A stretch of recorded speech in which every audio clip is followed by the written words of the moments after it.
Alright, guys, this is Lionel and Lamar. We are back to review Game of Thrones Season 2, Episode 7, A Man Without Honor. So, I want to start off in Winterfell because we see Theon, and he's kind of like. Well, actually, the first thing we see is Maester Lewin and Theon talking about how Bran and Rickon have escaped the castle. And Theon is just like furious about that because those are pretty much his bargaining chip. And without them, like his hold on the North is even more tenuous than it already was. Right. And so he goes about trying to track them down, and basically Maester Lewin is trying to dissuade him from doing whatever he's planning on doing when he finds them, if he finds them. But one thing I wanted to talk to you about is I wanted to know if you noticed how the Maester serves the castle, not the people, because that's why he's serving Theon right now, because he's sworn to whoever is ruling at Winterfell, Gotcha. basically, which I think is an interesting thing about the Maesters, because like for a world that's so like feudalistic and all about like these powerful families or whatever, the fact that their oath is to the castle, I feel like is kind of cool. Like despite how much power a family can have, there are still these people who have a greater oath and greater devotion to this symbol, Right. which is the castle itself, which I think is kind of cool. But yeah, and so like, what did you think about that scene? And then we'll get into what we saw from Bran and Rickon, because we saw a little bit of them leaving, but we'll just talk about Theon's reaction first. Yeah, he was sleeping with Osha. Mm-hmm. or she comes to him at night. Yeah. And offers herself to him, and the next morning he wakes up, and she is gone, and we know she's gone because in the previous episode she leaves his bed to go assassinate some guards, Mm-hmm. and then sneak out Rickon, Bran, and Hodor. Yeah. And then they escape. Yeah. And now in the next morning, Theon has become livid that all of these prisoners have escaped, and he doesn't understand where everybody was And Nobody how, was watching. and on top of that, like Bran is crippled, Hodor is slow. Yeah. So he's just like, how did you guys let any of that happen? But So at the same time, you let it happen. 'cause yeah, true. You're Lord of Winterfell now, True. and your prisoners have escaped, so this is as much on you. And that's probably something that he just doesn't understand. Yeah. Like, you're upset with all these people, but they're your people. Yeah. They're your incompetence. Let them escape. Yeah. So he gets some horses and some dogs and brings Maester Lewin along, and they go hunting for these escaped prisoners, and he is having fun with it because he believes that, I guess, he's gonna catch him, and then when he catches him, he's gonna have some fun with them, causing physical harm or killing them. So Which is, see, all of that just seemed odd to me. Like, I don't, like you were talking about with characters who just switch so quickly. That is the weirder one for me than Renly. Anything with Renly or like Stannis or anybody. Like this change of him just having this bloodlust. Like I get that he went home and he's trying to act more like his like original family or whatever, but still, like, for it to all of a sudden for him to just want to kill these people that he grew up with just seems really out there to me. Yeah, it's a very drastic reversal, and Yeah. I don't know if him having something to prove to his dad, someone who he feels this deep resentment toward anyway. Yeah. But I guess he still wants to be honorable in his father's eyes, in his family's eyes. His sister can't continue to outshine him. Yeah. It's his ego, really, that's driving all this. And it's kind of... It's weird. I agree. It's weird. Yeah. But anyways, so then let's talk about Tywin and Arya. Mhm. So Tywin is still being held hostage at Harrenhal. Who is? Arya Yeah. is still being held hostage by Tywin at Harrenhal. At first, I was like, "Wait, did I spoil something?" But no, yeah. So they are there, and it's interesting because Tywin obviously doesn't know who she is, but he's showing like a little bit of his character by talking to her in general Hmm. because he's seen something in her and he understands that she isn't just this peasant person that she's pretending to Right. be. And it was in this episode that he calls her out on that, right? Yes. Because she says my lord instead of my Yeah. lord. And so you can tell that he knows that she's someone, but that she's pretending not to be. But Hmm. he obviously doesn't know that she's Arya Stark, someone who could like, who knowing that information could change like the entirety of what he's doing with his war, which I think is really interesting. But so yeah, I just wanted to talk about that scene and talk about how Arya, first of all, is side eyeing him, like trying to figure out if she can kill him the entire Right. time, and secondly, she's showing a little bit of her personality when she talks about Aegon Targaryen's sisters, Hmm. because like it shows that she's had these like female like warrior like historical figures in her mind Hmm. that she's been thinking about like as she's grown up, wanting to kind of be like them, knowing that she kind of um like knowing that she has always kind of walked a different path, Hmm. sort of like what they did. And so I just wanted to talk about that scene and what we learned about Tywin and Arya. So this actually spills over from the previous episode when they have a discussion about Tywin's father, Yeah. and Tywin opens up to Arya Yeah. about his childhood and what his father meant to him and the lessons that he learned. So we learn more about what Tywin is thinking about right now, as far as where he is presently, why he's there, and the war that he is embroiled in. And uh, Arya asks him, "Have you ever lost a war?" And he turns back to her and goes, "Do you believe that I'd be in a position that I'm in if I'd ever lost Hmm. a war?" And losing obviously is a sign of weakness, and he wants to let Arya know he has none. But what he doesn't understand is there's this little girl behind him with a knife, and he has this blind spot Yeah. essentially. Yeah.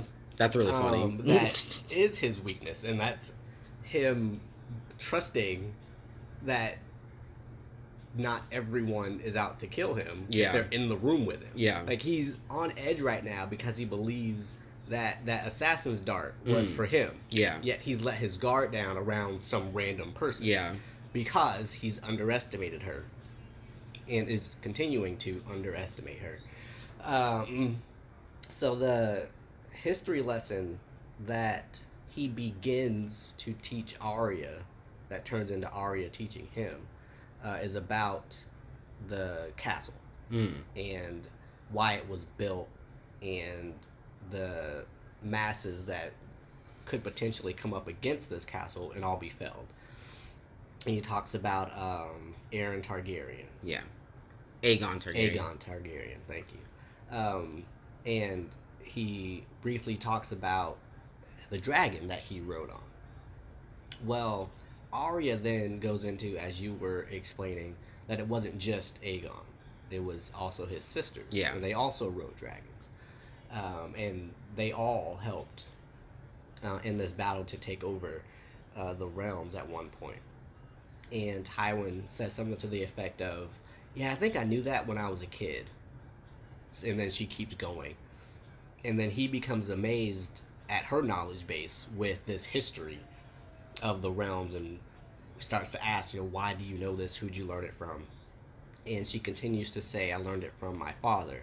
And he again becomes amazed that her father, who she told him was a stonemason, was so learned and so intelligent and had all this knowledge for being a stonemason. So there's this back and forth between Arya and Tywin. And as you said, Arya is just trying to gain an advantage. She's trying to keep him distracted from whatever it is she's trying to do, which is basically, one, survive, two, kill him, and three, get out of there. And he's like, "Oh, you're just interesting to talk to." He doesn't have anybody else to talk to. They're all stupid. They're dyslexic, which doesn't make you stupid, but Yeah. he feels that Yeah. you're an idiot if you're dyslexic. And he just flat out does think Cersei's Yeah. stupid. I think he understands that Tyrion is not stupid. He just hates Yeah. Tyrion, and that's just how he feels. Right. But yeah, so yeah, you're right. Like, it is really funny to see that she's sitting here like, you are the devil, and I need to figure out how to kill you. And so yeah, I don't know. I just find that to be pretty interesting. But that conversation, I like that we learned a lot about both of them, and especially that Arya was starting to show who she really was. And even though she was saying it to an enemy, like, she still said those things in a way that didn't, it revealed more about her than she should have, but it still was enough that it didn't put her in danger. Oh, right, Or right, it was right. little enough that it didn't put her in danger. However, she can't continue to say that her father has passed on all this knowledge, yeah. and him to continue believing that it's just a stone mason. Yeah, true. Okay, so then we are gonna go beyond the wall. We're gonna talk about Jon and the wildling that he's with. I guess I won't say her name because they haven't Ygritte? said it. Ygritte. Have they? Did they say it in the show? Yeah. Oh, okay. Yeah, her name's Ygritte, and they're basically talking about how she's talking to him about how he has taken these Night's Watch vows, and he's said that he won't take a wife or have sex with women or have sex with any of the other people in the Night's Watch, even though that's not in the vows. But I mean, it might be in the books or something, but it was never in the show. Just saying. Okay. But anyways, so they're talking about that. And they have this, I thought was actually a really interesting back and forth, where she is basically like prodding at him, like, why are you doing all of this stuff? Like, why are you like limiting yourself because of this oath that you took? You're like missing out on all of these things that you could be doing just because you said some words that like to her mean nothing because she's not a part of Westeros. And so the reason I found that to be such an interesting conversation was because it gave you the option, I guess, of actually seeing from the wildling's perspective and actually like seeing like, oh, okay, maybe not everyone in the world does need to bend the knee to a king or whatever. And like maybe the people beyond the wall have a point of like, yeah, we don't want to live like that. We just want to build houses like out of wood and fish in a stream and stuff like that. And so I just wanted to talk about that scene and what you thought of it. So I need to be upset with the show again. Okay. Because of how she ran away from him? I don't like anything that's happening with her. I don't believe she should be alive. Therefore, none of these scenes should exist. Yeah. I'll just say that. Yeah. However, the conversation that they have, I guess, is just to illustrate, as you were saying, or to question why Jon should be a part of the Night's Watch. At the same time, it's too late for that. Yeah. You've already taken the vows. You can't all of a sudden go back on it just because this woman is chiding you about it. This woman you just met, this woman you were supposed to kill, this woman who is a part of a people who you are at odds with, literally at war with. So, and the reason that I'm so fervent about that in particular is that's literally the reason you're over there right now, is to go confront the lord of these wildlings. Say, hey, don't march south. Yeah. Cut it out. We're going to ask you before, we get violent with it. Yeah. So why would you entertain any kind of conversation with this wildling except for the show to provide us with some context, as you were saying? Yeah. And I'm fine with it. She even says, as if the show is admitting, she says, what are you gonna do when you find them? You can't go back with me. So I'm curious. Well, I guess not really. I would have been. Like, what does he plan to do? Yeah. But like you were saying, we don't need to wonder that because she captures him, which I find to be, I thought that was kind of hilarious because to me, and I think that you're still not understanding that Jon is just a less than intelligent character. Like, that's just actually what's happening. And so, yeah, some of it is like, a particular choice in writing on the part of the showrunners, but John is just kind of dumb. Like that's just actually the facts here. So I still don't like it. but yeah, no, I are you interested at least to see like what his captivity looks like and how he handles it? No. Here's why. Because again, logically, he shouldn't survive past them catching him. Oh, gotcha. You think that they should just like put a sword in his gut? He should be dead. Yeah. Okay. So, yeah. Okay. Fair enough. Yeah, I don't know. I guess like you were saying, if you take it for what it was and let it be the exposition that it was, then I that's why I appreciate it. That's fine. Yeah. But yeah, she did say something that was like pretty, I would say poignant, but she says like you don't have to spend your life taking commands from old men. You can wake up when you want to wake up. Which I thought was actually really interesting because like it felt to me like she was trying to offer him freedom in a way. And I know you were saying that obviously he can't just do that, but I just found that to be really interesting because like I feel like I think more similarly to the Wildling girl, to Ygritte, and you think more similarly to like Night's Watchman or John, whatever you want to call it, Westerosi people. In that she's right though. He doesn't have to go back there. He could just go and live some life out in the wild with her. Obviously, like, why would he do that? But like, he could, yes. Yeah.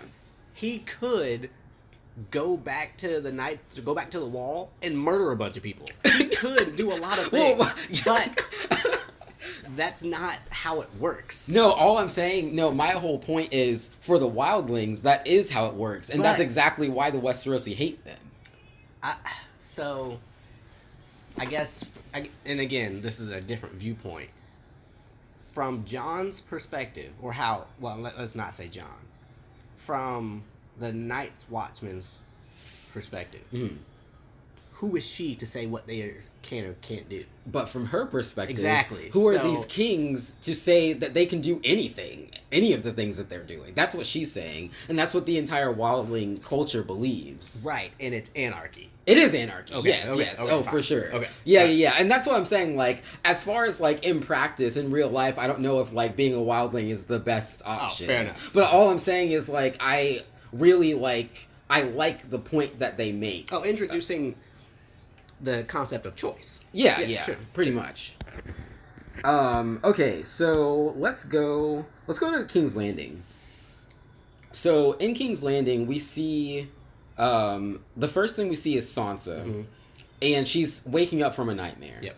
And basically, she is having a flashback of the time that she was assaulted, basically in the streets. And it's interesting, and it was an interesting choice for them to make that be the first time she has her periods when she's having this dream. I don't know, it just seemed kind of odd. But so she wakes up from this dream and realizes that she is bled, and she freaks out, obviously. Because that means that she can have Joffrey's babies now, which it's so funny. Well, it's not funny. It's actually quite sad.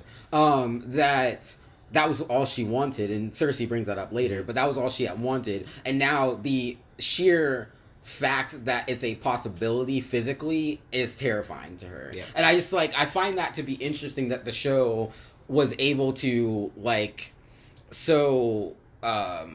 just so eloquently demonstrate that switch in her, you know. And obviously we've seen everything that led up to that switch, but I just think that it's really interesting, and it's I hate this saying, be careful what you wish for, but it's one of those types of situations. But yeah, and so then Shay comes in and tries to help her cover it up, basically. But while she is trying to ensure the quietness of someone who walks in on them, the Hound finds Sansa in there, which leads to this fantastic conversation with Cersei, which I really wanted to get to. So I'm just going to start off with, I found actually this conversation and the conversation she has with Tyrion, but I found Cersei to be very human in this episode, and I really enjoyed getting to see that side of her, because in this particular conversation with Sansa, Cersei's mind is so like delusional. I feel like in her head, for just a moment, like Sansa was her best friend. And she was just like, "Oh yeah, like let me give you this like motherly advice because you're this girl that like is going through something that I went through at some point in my life, except I'm doing it to you." Like So here's and I'm gonna retroactively apply this logic based on the conversation she has with Tyrion. yeah. Cersei is still a woman. Yeah. She's still a mother Mm. and a wife and a queen. Mm. She's still, She's not for all really a intents wife and right purposes- now, but yeah, I know what you mean. For all intents and purposes, she's a human Yeah. with feelings. Mhm. Believe it or not. I can't believe it either. So, as you were saying, yes, she does empathize with Sansa right now. Yeah. She knows that the position Sansa is in right now, she was in at one point, but it was a little different for her. Yeah. And she understands that difference because Joffrey is her terrible Satan demon child.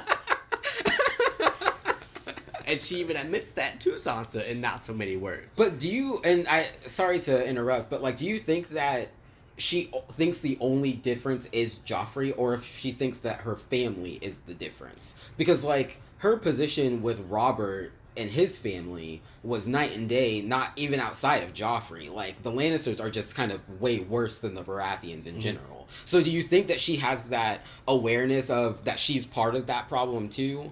Part of that difference, or do you think it's mostly that Joffrey's a psycho? She believes that the curse that befell the Targaryens Yeah. is what's happening to her and Joffrey Yeah. and her family. Yeah. Because she mentions 1 in every 4 Targaryens. No, it was Half? half. Like the gods flip a coin, Yeah, and that's what you're right. decides. Yeah. So that's what, and then Tyrion kind of disproves that. And that's, I guess, where I got the 1 in 4. But yeah, she believes that the Targaryens. No, I'm sorry. Her family, the Lannisters, are similar to the Targaryens in that they're inbred also. Yeah. And it's driving half of them mad. Yeah. So she believes Joffrey is a result of this. Yeah. And because of the sins, she uses that phrase, of her from her and Jaime. Yeah. Having Yeah. Joffrey. So she feels some kind of way. And she understands she probably obviously she put this on Sansa. Yeah. But at the same time, specifically Joffrey and her actions bred this demon devil child, and now this thing has to procreate with this woman, Sansa, and Sansa doesn't deserve that. Yeah. Is what Cersei is seeing in her Yeah. head. And she's trying to communicate to Sansa, it's going to be hard to love Joffrey. It's going to be hard bearing his children, but you don't have to love him. Love your children, and that's all you're obligated to do. Mhm. But be the queen and love your children. Anything else makes you weak, because you're going to need all the strength you're going to have to live with this thing. I'm not going to call him a person anymore.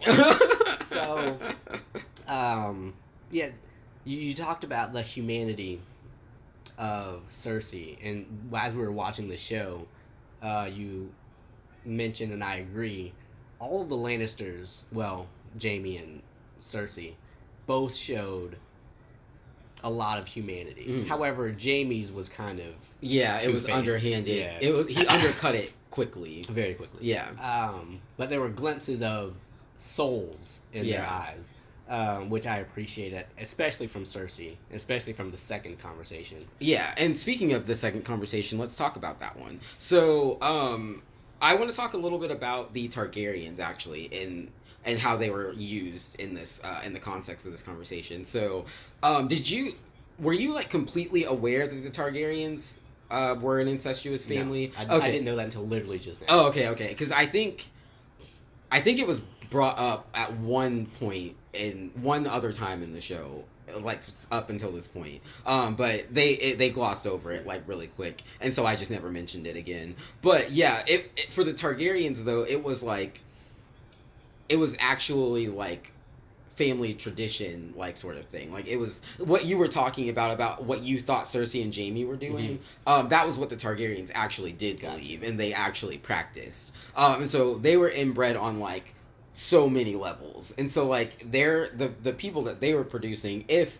the madness was because of that, it would have been even way worse than Joffrey. Right. So but yes, the Lannisters are not that way. It's just Cersei and Jaime. Gotcha. And like it's not something that they think like Tywin would be like, oh yeah, let's keep this pure. Like Tywin's not involved in that. So yeah, and I think that's like I like that scene because we've talked about this a little bit before, but and it happens the most actually with Jaime and Cersei, or with Cersei and Tyrion, I've noticed. But for two characters who just despise each other, they have these really sweet moments every now and then. I don't know if you've noticed that, but I feel like Cersei and Tyrion have these moments where they like set aside that hatred and they just like talk to each other as siblings, which I think is really interesting. And I guess that's just how people are in general. But I don't know. I just find it, at least, especially coming from Cersei, because like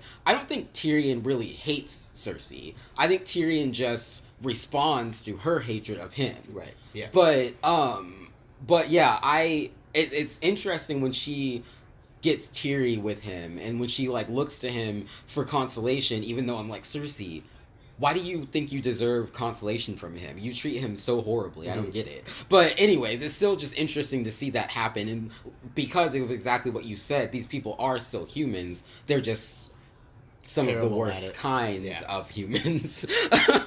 I do want to, because I think we covered the conversation, but at the end of it, Tyrion moves closer to Jaime, or I'm sorry, to Cersei, as he's explaining to her, yeah, the Targaryens, it was 50-50.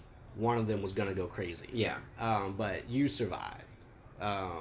You're the Marcella and Tommen, they are both fine. Yeah. Don't be so hard on yourself. And he steps closer and closer to her, and there's this moment where they both look at each other, and it's kind of like, this is the closest we're ever going to get to hugging. I love you. I love you back. All right.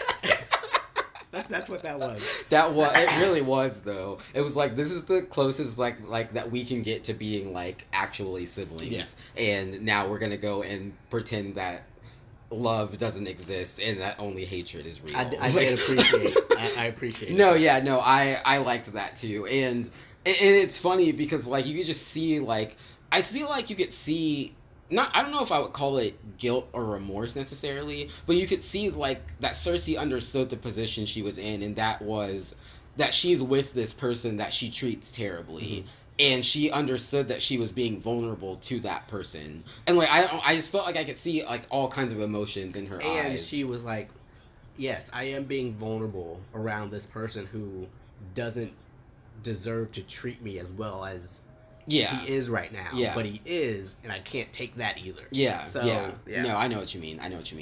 But yeah, so really good stuff with the Lannisters. So now I want to talk about Robb, and Catelyn and Jaime.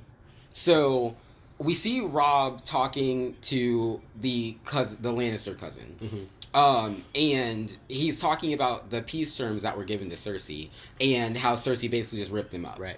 And so Robb's like, okay, I mean, what were we really expecting from the Lannisters? Like, I mean, that was probably more of like one of those things that you have to, like, formality. Yeah. And so he's just like, okay, whatever. And then Talisa shows up, and I didn't know if you knew her name or not, but yeah. So Talisa shows up, and she's basically talking about how she needs more medical supplies for all of the people in the village or whatever. Or not the village, the army. And Robb responds to her, and they have like a little bit of a conversation, but Robb responds to her and basically says like, I'll get you as many supplies as you need. We're going to make sure that there aren't any like wounded soldiers that are left unattended. So you can see his heart like softening to her, and you can see a positive change in him, I would say, in the fact that like before, well, okay, we'll get into whether it's positive, because it's positive from the perspective of him being a human and a leader and a king, but it's not positive from the perspective of him having this arrangement already. But yeah, so, but anyways, though, you can tell that he's learning from her, which I think is good, because like that showed like him being willing to take care of all of the wounded people now is something that like it's not that he was unwilling to do before, it was something that didn't cross his radar before, because in his mind they were enemy soldiers and that's it. And so I don't know, what did you think about that development from him? So let's go back. He instructs some of his bannermen to give the Lannister cousin a tent. Yeah. And they tell him, Rob, that there aren't any tents available. They're all full of prisoners. I mean, he even says there are too many prisoners. And then Talisa walks in. So what it made me think of was he's not prepared for this. Yeah. He actually doesn't know how to take prisoners of war, or he doesn't know how to accommodate all of them, because overcrowding your prisoners and having them die from whatever might happen is the same thing. Yeah. So his idea of mercy, I'm not sure he has the fullest definition that's possible. That's true. I mean, I guess like what I was talking about as far as the change is not necessarily that he was going to go about it the right way, but just the way that the difference in his thinking in general, I guess, is all I was. And that's the problem that I have still. Gotcha. Is he's not really thinking clearly about how to go about this entire thing. Gotcha. Because he does want, where are they going? They're going somewhere to negotiate a surrender. Yeah, I missed some of that. I'm not completely sure. And then he invites Talisa to go with him. Yeah. How is that safe for her? Yeah. And what kind of shenanigans are going to happen once they get there? She wanders off, gets captured, whatever the case may be. Yeah. So there are a lot of decisions that he's making with his heart. Yeah. And not with his warrior's mind. Yeah. Like, you're a leader of this army fighting this battle, and you've got this objective to go negotiate this surrender. How can your attention be on that and her if she's somewhere else in danger? So there's a lot that he is trying to learn and trying to digest, and there are these two sides to him again that are at odds with each other as far as whether or not he wants to win this war. Yeah. And yeah, that's the interesting thing about it is like he is in a really just kind of bad position because he's never like in Jon. I think that like it's a good thing that we saw this with Jon and Ygritte too, because Jon was also talking about how he had never been with a woman, and you could see in Robb and Jon's faces that they both like that's something that's been lacking from them. That it's something that at least has been on their mind, because you can tell by the way that they're reacting to the first opportunity that they are presented with, and like just what it seems like they are like trying to keep in. Right. You know what I'm saying? And so I don't know. I just found that to be really interesting. But you're right. Robb is the king in the North, and he's a tenuous king in the North. Like they haven't really won their independence yet, and so for him to be playing loosey-goosey with his alliances is just not the best idea as far as like strategy. And he's been besting Tywin, but Tywin would not make a mistake like that. Although he's being stupid with Arya, but like for him to really think that some random little girl is a Stark with a knife, I feel like is a little far-fetched. A little bit, yeah. Yeah, so anyways. All right, so then we see Jaime. And I don't want to spend too much time on this, but we hear Jaime talking to cousin Lannister, because we don't know his name.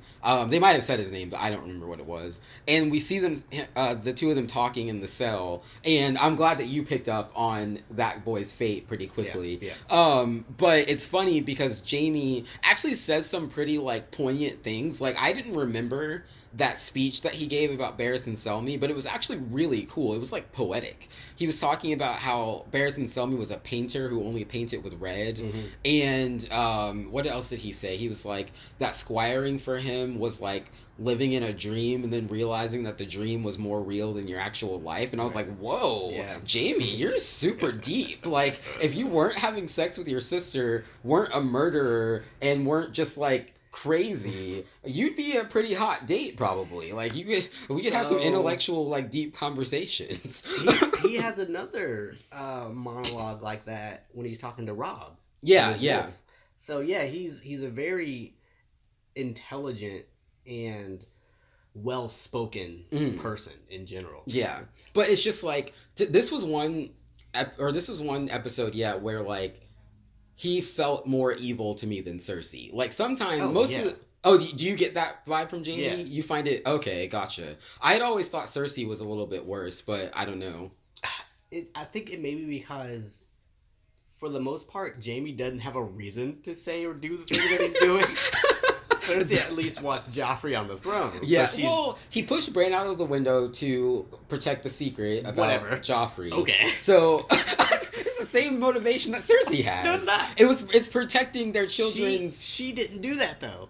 She was very culpable. She was there. She looked at him and then he did it. So like I feel like I don't know. I always lumped both of them in with the Bran assassination. Fair enough. But anyways, so there's that, and then what else does Cersei do? She made Ned kill the dog. Oh my goodness. Oh, here's the thing. First of all, it was a wolf. Don't disrespect the wolf. But no, Jaime, he is very verbally abusive, and like he knows how to cut the deepest. The words that he uses, like what he says to Catelyn, and how like he literally like gets under her skin. Right. Like I felt like I saw him crawling into her skin when he is saying like, I'm glad you brought that up, because he literally says to her, he's like, you hated that child, didn't you? And like it was sad because I wanted Catelyn to cover it up somehow, you know. I wanted her to. I mean, I guess it's not like she felt like she needed to in that situation. Yeah, that's true. But like, I don't know. I hated seeing him do that to her. It's interesting to hear those words because it goes back to something that I said in the beginning of the show when you asked me about Catelyn and how she felt about Jon, and it was literally what Jaime was saying. Oh, gotcha. I was like, yeah. I it's true. It's probably awful if you look at it in a certain way, but it was true because, as Jaime was saying it, and because Catelyn didn't deny it. Yeah. And she didn't feel like she was needed to, and she couldn't because that's not who she is, and Jaime even says that. So I appreciate the show giving that perspective coming out of a villain's mouth, but it's still being true. Yeah. Even though it's a terrible thing to be true. Yeah. I still understand that was her point of view and that was her standpoint. And I don't even have a problem with it. It was just nice to hear it painted in a light that was negative, but I'm okay with it. Yeah, I think it was interesting because, like, I don't think that it was a secret anyways. Like, we could see from the way she looked at Jon that she hated him. So, yeah, like you said, it was good just to have the conversation, I guess. But, it was still sad. I guess to me, I didn't like that it was, like, dragged out of her. I didn't like that she was, like, put in that position. Oh, that confronted. Yeah.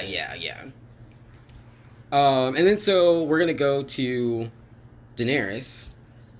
And so she is freaking out still because she lost her dragons. And Jorah returns, and we see that, like, they're talking, and she's, like, talking about how she doesn't trust anybody anymore and how she doesn't need trust in her life and all of this stuff. And Jorah's like, no, like, you do need trust, actually. Like, you do need people around you. And basically her response is like, what, like you? And I found that to be kind of funny because I was like, I get why she doesn't trust anybody right now, because she had some people let her into the city as a guest, and then they slaughtered a bunch of her people. So I can see why she's a little paranoid. But at the same time, like, he is literally, like, basically the only person that she has right now. So I felt like she should have tried to contain that fear that she was having a little bit better, I guess. Daenerys doesn't know what she's doing. Yeah. She has no idea how to go about this mission that she's on. She, in this episode even, she goes from being upset, not wanting to have anything to do with anybody, to let's team up with Zarazar and Doxus, Yeah. and find out and confront the 13 about where my dragons are. And she's blind. She's blind by this goal that she has. And the light that flickers for her off in the distance is someone saying, I can help you. Mm. Just trust me this one time and we'll make everything right. Then it goes badly. And then she starts pouting. Yeah. And then another light flickers and she hears a voice. Hey, I can help you. Follow me. Come to my cave of wonders. I've got your dragons. Okay, let's go. No. Daenerys. You keep falling for it every time. So, it's kind of funny to just see her struggling. And because she doesn't deserve the help that she's getting from anybody, especially because of what she's done to the Dothraki people. Mm. Or at least the ones we saw. So she just, I need her to understand that if she does get out of this situation, just ride your dragons. You have 3 of them. Get really long rope and tie them all together so that no one else rides the other 2. Or they could just take off before someone can get on them. Jeez. Like, also, they're tiny. She can't ride those things. Well, feed them steroids. She barely knows what to feed them in general. They can cook for themselves now. She taught them how to cook or how to eat in the last episode. Oh my gosh. Fire on little pieces of meat. That's all they need. I won't say that you're being too hard on her because you're not, but you're also being a little bit comical about it. I'm just saying. But yeah, so I don't know. So then we see some more of those events. Actually, no. Before that, we see Jorah, and he goes off in search of the dragons, basically. And he comes up upon Quaithe, who is the lady with the mask. Right. I don't think she said her name, but that's her name. And he comes up across her, and basically, like, she's giving him the business, like, right from the jump. And I kind of loved it, to be completely honest. But I'm not sure if you knew what she was talking about, so we'll get into that. So I heard her say, will you betray her again? Yeah. And he says never, and I have no idea what was the first time. Yeah. And so did that scene, like, come as a shock to you? Did that intrigue you at all? It intrigued me because she says, you've come for the dragons, and the thief is with Daenerys right now. So, like, why do you know that? So, I'm interested in... Also, she's painting this tattoo onto the back of this guy who has to go to this land and be protected by the spell that's now on his back. So I'm not really sure what's happening there. She's painting it from, like, the head of some animal that's been skinned, and she's dipping the paintbrush through his eyeball. So that was cool. Joking. So I don't know what she... It honestly reminded me of Melisandre, and I got a little weary. Did you? Okay. That's interesting that you say that, because when I first met Quaithe, or actually it was really this scene, when she started, like, revealing knowledge that she shouldn't know, I was like, Melisandre does stuff like that. And so... Yeah, it was odd. But yeah. But still, though, I like... At this point in time, I like her a lot more than Melisandre, just because, like... it feels like she has good intentions. I don't know, you can't really tell, but, like, she's talking to Jorah, and she gives him that warning of when people see them they shall lust, And so she's trying to protect Daenerys, it sounds like. And then she's like, hey, now we talked about protecting her from the world. Now let's talk about protecting her from you for a second. Yeah. Can we do that? Are we good with that? Okay, we're good. So I don't know, like, obviously she could have any sort of ulterior motive, but it is just interesting to see this random figure who may be looking out for Daenerys. Here's the only quality that I need from, what's her name? Quaithe. That Melisandre doesn't have. She isn't trying to indoctrinate people. Yeah. So she's good in my book. That is true. Yeah, because Melisandre is like very intense about it too. Yeah. Like she's like, I'm gonna drink this poison that you just tried to poison me with so that I can convince everybody that I am whatever kind of servant of this deity or whatever, right. you know? Like Jeez. Okay. And so then we go to meet the 13. She goes with Zara and Doxus to meet with the 13, and basically they are telling them like, hey, we know you guys stole these dragons, like, give them up. And the 13 are just like, psh, no, that didn't happen. And so, and even if we did, we wouldn't tell you because they would just murder everybody. Right? So. And so they're just like, she's just like, yeah, I know you guys have them. Let's see them. But then the warlock speaks up, and he's just like, you know, it's so like, I don't know what did he say exactly. He was like, she does deserve to be reunited with her dragons, and she will be, because I'm gonna take her to where I hid them. And I was just like, dude, really? Come on. But before that, there's a mutiny. Zarazar and Doxus. No, but that's what starts the mutiny. So then we find out that Zarazar and Doxus was in cahoots with him. Right. And then they mutiny everyone, kill the 13, and basically are just like, what's next, Daenerys? What you gonna do? Right. And so I thought that was really interesting. So how did you, like, obviously you weren't expecting any of that, and also you weren't expecting the warlocks to actually have magic. Right. Yeah. So, yeah, like 13 of them just appear. Well, I guess 12. Yeah. And just slit the throats of everybody. But then we see Jorah come up behind the original one, I guess we'll call him, and stab him in the back. And then, ta-da! That his cloak falls to the ground, and he's standing 20 feet away. And then he says, you know, come to the Cave of Wonders. I've got your dragons. And then Daenerys... The House of the Undying. But yes. Oh, yeah. Same thing. So,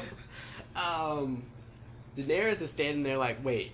She is thoroughly confused by what decision she should make. Yeah. Like, I really want my dragons. But you just murdered a bunch of people. Jorah. Zondoxus. There's a warlock here telling me he's got my dragons. I need one of you to tell me which way to go. Yeah. But I think it's interesting because, like, at least at this point, I don't think that... Because what you were saying is, like, Zarazar and Doxus, like, offered her this help and then betrayed her. And then she reacted to it, but then fell for it immediately again. I don't know if her wanting to go to the House of the Undying is her falling for it again. I think it's just she knows that that's where the dragons are, and she has to get them. Oh, you're thinking that maybe it's like a ruse. It doesn't or something. matter. Gotcha. She doesn't know anything. Gotcha. But I mean, I guess like I guess my point is like, she thinks that that's her next move. She thinks that they're in there somewhere. Every one of her moves has been her next move. That's true. So. But yeah, I mean, I guess like, what else would she do? Just leave cards without the dragons? She could do a lot of things, but it doesn't necessarily mean that if she doesn't go to the cave of, or where is it? The House of the Undying. House of the Undying. That's the only other option is to leave. Yeah. Maybe she goes somewhere else, and they are somewhere else. Yeah, I mean, I guess it's just like, where would she look other than that? Any place other than where 13 murderous warlocks are gonna be, is all I'm saying. That's true. That's a good point. Okay, so yeah, any thoughts on what you do think the next chapter of that story is gonna be? So Jorah tried warning Daenerys about getting into cahoots with Zarazar and Doxus and being indebted to him. Well, she may find herself in that situation anyway. Yeah. he may feel some kind of way about murdering the other 13, or the 12, and his plan probably was to become king anyway. Yeah. Because he even gives a little speech about opening up the walls of Karth. But he did all of that partly so that it would open up an avenue for her to step in beside him, Yeah. the queen, and share these dragons. So he may try to impose that upon her with the leverage he now has. Yeah. So, again, Daenerys, make some better life choices. All right. And so lastly, we're going to go back to Winterfell and we're going to talk about Theon. So basically, Theon has gathered everyone in the square and he's saying, like, here is what happens when you guys disobey me, basically. Like, and he tries to make the point of, like, he's going to stand by what his word was, and that word was that he was going to kill them if he found them, pretty much. Right. And so then we see these two charred bodies. So I'll just let you take it away from there, because you sounded like you had some stuff to say. I had a few words. So he is standing up on this stage, and he is pointing behind him, giving a signal to hoist up these bodies. And as they are coming up out of ground level, and you can begin to see them, he has this grimace on his face, as if he didn't know, one, that the bodies are going to be charred, or he didn't know what charred bodies actually look like. And yeah, it's pretty gross and disgusting. And then he probably also thought, oh, those were children. Yeah. But what I took from that scene was, I don't believe it's them. Yeah. Because where's the other two? Yeah. If you're gonna... Like, wow. I mean, like, obviously he didn't really need to use the two of them as an example, because he was just a wildling and then, like, a half-wit for all they care. But you're right. It is a little bit odd that he just has these two bodies of these four escapees. Right. So yeah, I thought it was weird. Like, there would have been, or I guess the show doesn't owe me anything, but it wouldn't have been that. Well, I guess it could have been that easy because he just stormed Winterfell and he's just there. But it doesn't seem like the fight that at least the three of them would have given. You know, Bran doesn't have the use of his legs, but the giant is probably kind of strong. Yeah. Shay? Osha. I keep getting her confused. Osha, we've seen she's got some fighting prowess herself. So there would probably have been more commotion than just, oh, here they are, I found them and I burned them to death. So I didn't feel any shock or any emotion. I'm gonna need more proof than two unrecognizable bodies. Yeah, it is a little odd that they're so charred that you can't tell any distinguishing features. Except for one of them's missing an arm. Yeah. Which I guess they are trying to illustrate that the dogs caught them, bit the arm off. Maybe. Yeah, that's interesting. So yeah, but yeah, that all of it was a little bit odd. But so you're saying you didn't feel that heartbreak of losing Bran and Rickon because you don't think it was them. Right. Gotcha. I see. Okay. Yeah. I think when I first saw this episode, I was just like, Theon, why? Like, why is this a thing? Like, why are you so crazy? Like, I mean, still, like, it is just, I keep thinking about what you said about Renly, because nothing has seemed so out of nowhere, more so than this stuff Theon is doing right now. And him having the plan to take over Winterfell or whatever, it might be just one of those things that he started and it got way out of control or something. But it's not even just that. It's like his delight in wanting to kill them and stuff. Mm-hmm. Like, that's the part that it's not really his actions. It's just the way that he's like enjoying it seems odd. Yeah. I don't really understand where that came from, because he didn't seem like a sadist before. I'm also curious, like, what's he gonna say to Robb? I have no idea what he thinks is going to happen when Robb gets to him. I don't know what he's been, because I mean he said that before Rob is able to get back to Winterfell, his sister will be Right. there. But even with, I don't know how many people the Greyjoys have, but maybe he's thinking that Rob's forces are so like scattered and depleted, or at least just separated, that they won't be able to bring their entire force back without like losing all the progress that they had in the south. So I mean it must be something like that, but still it's like it's the most short-sighted thing I've seen anyone do on this show. And it's interesting that the show hasn't yet told us whether or not Rob knows Theon has done this. Yeah. So well, actually we know that Rob knows that he's taken the castle. You're right. Because Rob wants to kill him. You're right. I remember now that scene, but what I wasn't sure on is whether or not he knew it was literally Theon. Yeah, he knew it was Theon. Okay. Yeah. Because he said that he wanted to look him in the eye before he cut his head off. Yeah. I remember now. But yeah, so all right. I don't really have anything else. Is there anything else that you wanted to mention from the episode? I believe that's it. All right. Well, thank you guys for coming along for the ride again. We will catch you next time. And remember to leave a like, comment, and subscribe. And have a good one.